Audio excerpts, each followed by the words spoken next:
I'm Chauncey Rucker, and I've been working with Dave Eddyburn on an assistive technology oral history project for about 4 years. We've interviewed 57 professionals who've played an important role in providing technology to people with disabilities. The interviews are all up on the project's website, along with 1 or 2 audio or video snippets, plus a complete transcript that can be downloaded for each pioneer. Although these professionals come from various areas of expertise, for this movie I've selected a few who are particularly involved with AAC.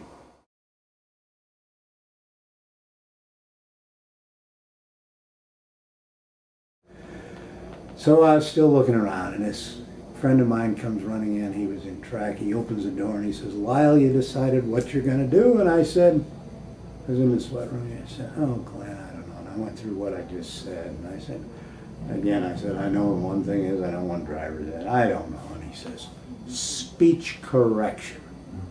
You'll love it. We work with kids." He said, "We got the prereqs, we've got anatomy, we've got physiology, we've got kinese. They don't even require kinese, you know." So I went over and talked to the guy, and he said, "Oh yeah, you've got the basic prereqs, you ought to do this." And so it was Wayne Thurman, it was a one-person program in those days. And so I went into that program and really started applying myself to the books. I mean, before I was always getting along okay, no trouble, but I did well enough that I could then also take an extra course, which you had to have a B average, take an extra course, and I always just missed a B average, you know, good C guy, you know. Anyway, then the thing was I did finish in what were they called speech correction in those days. Went into the schools in Illinois. And a couple of interesting things about that for your history stuff. This was back in the 50s, and if a child was in, Illinois had a fairly progressive program in those days in education. If the child was in speech correction, that was the one special service they could get. Or they could, if they were intellectually impaired, mental retardation we called it then, intellectually impaired, they could be in a room for mental retardation, but they didn't get speech correction services. That was the way it was in the 50s. That was common practice in what we now call speech pathology. And what I consider one of my, I've already said a couple of very fortunate things that happened, you know, people that really helped along the way. But there was an announcement for a job in Kalamazoo, Michigan. Now, most people in assistive tech, if they watch this, won't understand the significance of that, but there was a man there named Charles Van Riper, who in my day, we had gods in speech pathology. We don't have any gods anymore for the students, but we did, and Charles Van Riper was what I call the Zeus or Thor of the gods. You know, he was the god of gods. And so there was this community hearing and speech center advertising for an audiologist with a little statement saying possibility of teaching audiology at Western Michigan, where he was. So I wrote, and they ended up hiring me, and I went there and was kind of completing my degree slowly. And I won't go into all the details of that because most of the people wouldn't be interested in that part, but it happened that he was going to have, the Western Michigan was going to expand their program, but he had to hire a person with a degree if he could find one. And so he did go to the convention, but he told me beforehand, he said, no, he didn't like audiologists, by the way, because he called them button pushers and dial twirlers, because all he thought audiologists did was testing.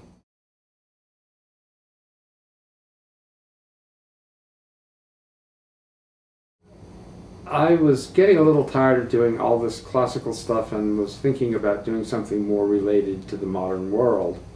And about that time, where I was teaching, it wound up that I taught a student with mild cerebral palsy to drive.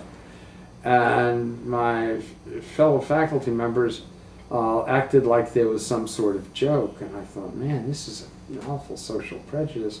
And I had been thinking about studying social prejudices because I lived in France for several years, and they have certain ethnic prejudices that are somewhat alike and somewhat different from the ones we have in the United States. And I was going to see what the similarity and differences were, and I didn't want to get involved in an elaborate study of ethnicity and migration of people and history like that. But then I heard all of these really, I found, crude remarks about a student with disabilities.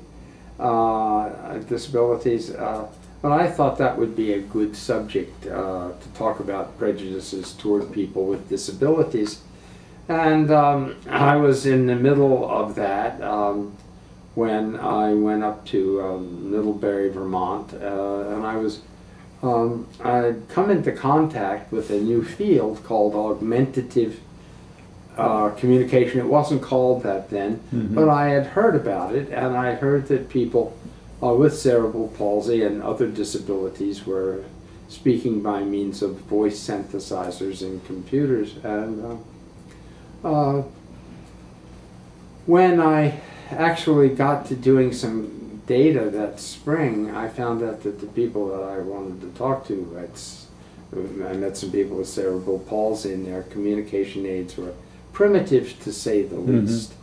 And I thought, well, this isn't going to work, and I knew that you could predict letters, but still, even if you're predicting letters, it takes a lot to write a sentence. And I decided that what I would do would be do something with the hieroglyphic approach, in which you simultaneously can track the number of symbols in a sequence. Like Chinese, 3 or 4 Chinese symbols can be an entire sentence.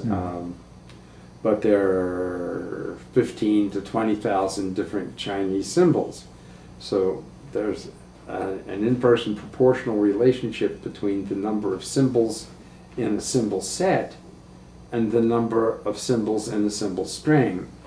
And I wanted to lower the number of symbols in the symbol set, and I also, so it wouldn't be a huge set like Chinese, but I wanted to lower the number of symbols in the symbol string. And I thought hieroglyphics would do very well for this. That was in the early spring. It was in the spring of 1980 when I did that. And I showed it to a few people and started to do readings and various things. I came in close contact with bliss symbols, and I kept thinking someone else had done what I had done, but nobody else was doing what I was doing. I think it comes from my somewhat unusual background into this area. And I started showing what I had done to manufacturers, and then I basically quit my job and focused on MinSpeak. I named it MinSpeak from George Orwell's Newspeak in 1984. And MinSpeak meant minimum effort speech. And that's how it got its first name.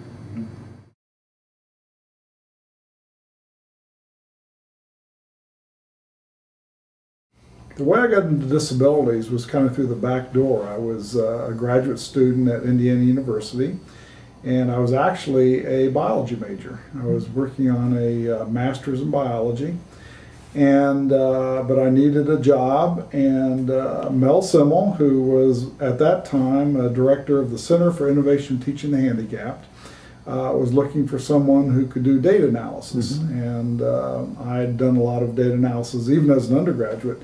The old IBM punch cards and biomed stat programs, and so he hired me to start doing data analysis at the research center. Well, I became so enthralled with the work that they were doing around disabilities, I decided to finish my master's degree, but then go in and get a master's in special education, and did that, and decided I loved that so much that I would continue and go on into a doctorate.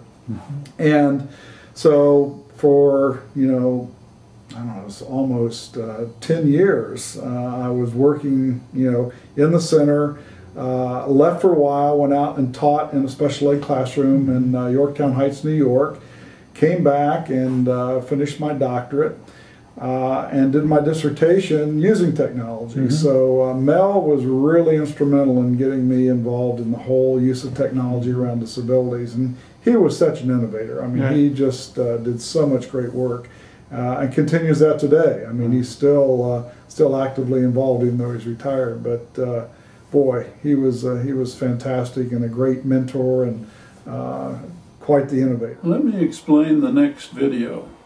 In 2011, I flew to Seattle, Washington to interview Paul Sweda and Judy McDonald.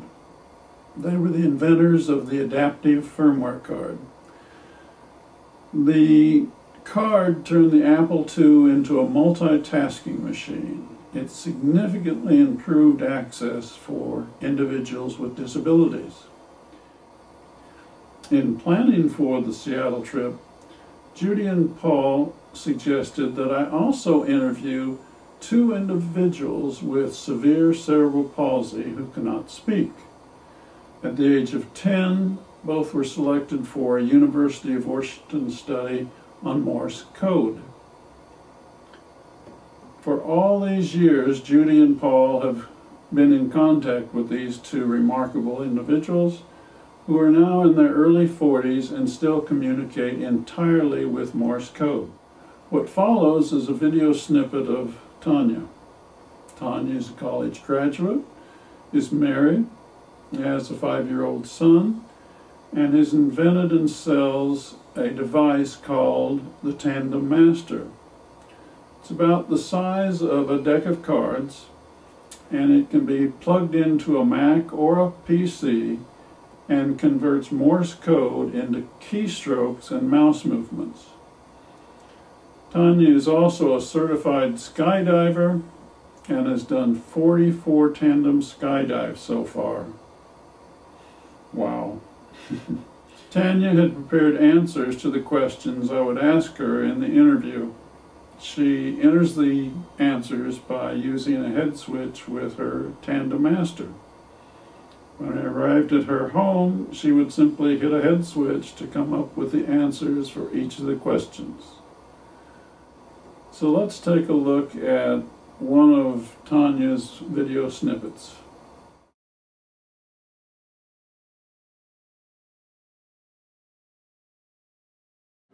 I am Tanya, and I was asked if I could answer a few questions about the use of Morse code as a way of communication. I am happy to do so, and I hope the information is helpful.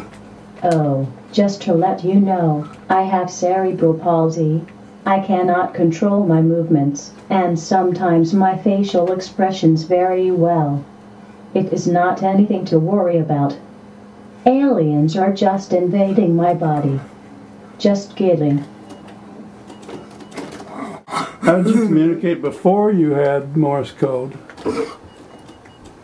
When I was old enough to read, I used a communication word board. It was a board with about 200 words on it. Since I had good control with my neck, I used a head stick to point to the words. It was very attractive, to say the least, and my vocabulary held steady. A couple of years later, my dad decided that I should try a typewriter. Amazingly, my vocabulary grew. My mom did not dress me in plaid anymore.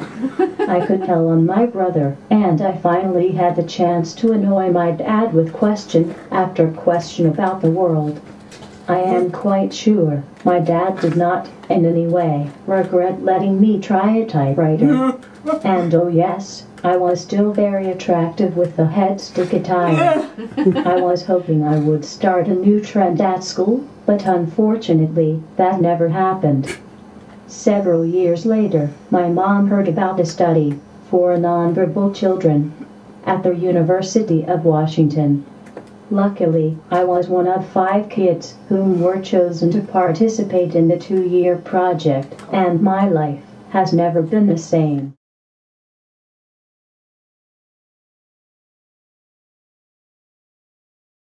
That was sort of the origin, and the origin was just an interdisciplinary group of students who were just trying to figure out how to solve the problems. And then, because we had gathered so much, and because we started disseminating it, and we found out there was just a lot of people internationally that were looking for information about this. So what we did is we just kept gathering more information, and we needed it to do a good job of what we were doing. And so in the process, we figured if this is useful to us, it's going to be useful to somebody else.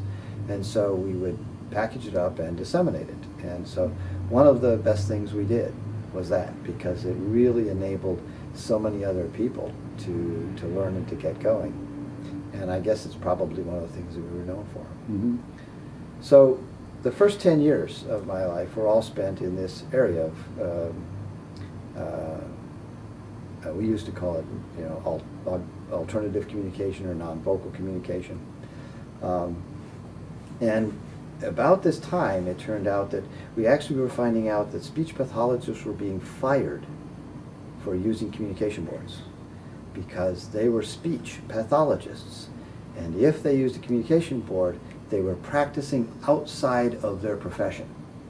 They're not supposed to do surgery, they're not supposed to do anything else, they're supposed to do what they're trained for.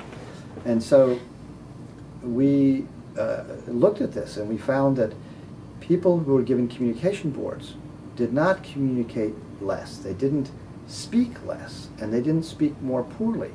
In fact, they got used to communicating, and so they would communicate more. And they would always try to speak first, because it's so much faster than using these godforsaken communication boards as compared to speech. And they were more relaxed. If you have somebody with cerebral palsy and they're trying to say something and they know they either get it or they don't and they fail, it's really much harder for them than if they know, I'll try and speak. If I fail, I'll use the communication board. So their speech was better. And so I published a book, and in it, I said that we should call this augmentative communication. And then I found out augmentative wasn't a word. So changed it to augmentative. And so the chapter went out and it said we ought to call this augmentative communication because it augments, doesn't replace speech. And the word stuck, and it actually came to be part of the name of our field.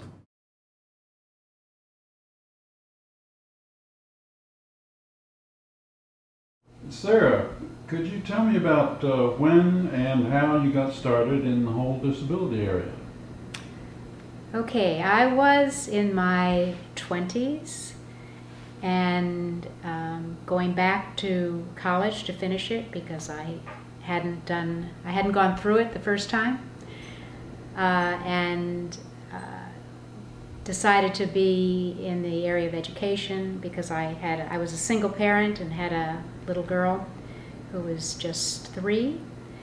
So that would give me summers off, etc. And I discovered during my classwork a course on communication disorders, and became very interested in that, and decided to get my master's degree in speech and language pathology. And so that was my introduction to the field of disabilities, but specifically interested in the communication process. When I graduated with my master's degree, so I wanted to be a clinician, that was my major goal. I started working in a place in Pittsburgh called the Home for Crippled Children, which is now politically correctly called the Children's Institute. And 70% of my caseload weren't able to produce intelligible speech. And this was anxiety-provoking for me because no one had ever mentioned that in graduate school, that some people didn't talk. I learned about articulation therapy and language therapy, but I learned very little about children who had more severe disabilities. But luckily, I was working with colleagues who had been working with these children before, and so I had some very good mentors. And because I had a good bit of neurology during my master's program, I was pretty aware that the kinds of speech problems that these kids had, which were neurologically based, dysarthria and dyspraxia, were not going to respond to the articulation therapy they were given, and some of them had had artic therapy for 5 years and still couldn't talk. So I thought it was rather abusive to continue to ask these children to do what they clearly were not able to do. And we started teaching sign language and using symbols. This was in the early 70s, 1970s, because I started my graduate work in '69.